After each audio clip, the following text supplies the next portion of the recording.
কালি কালি এটা ইনসিডেন্ট হৈ গ'ল ICU দিম বুলি কৈ পেলাই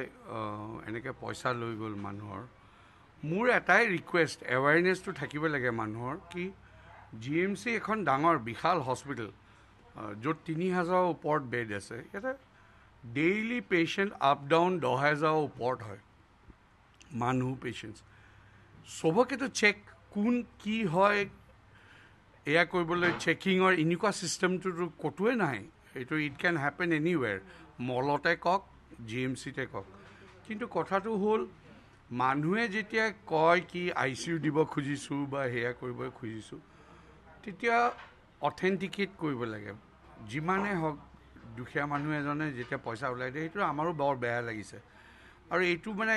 2-3 দিন এইটো হৈ আছে বুলি আমি শুনিছোঁ এটা গ্ৰুপ এটাত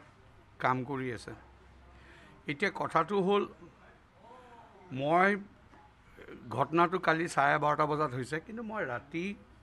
গধূলি মানে 6:30 বজাত গাৰ্জেন্সবোৰ আহিছে এই 12:30 বজাত যদি মোক ক'লেহেঁতেন তেতিয়া মই পুলিচক অকণমান প্ৰেছাৰ দি পেলাই ফোন টেপিং কৰিব পাৰিলোহেঁতেন কিন্তু মষ্ট ইম্পৰ্টেণ্ট এৱাৰনেছ মানুহবোৰে ICUটো এনেকৈ চবেই জানে ICUৰ কাগজ এখন লিখে বেড নাথাকিলে তাতে সেয়া কৰি দিয়ে তাৰপিছত পইচা 7,500 জমা দিব লাগে তাৰ এগেইনষ্টে ৰিচিট দিয়ে এই বস্তুখিনি জেনেৰেল পাব্লিকে বুজি পাব লাগে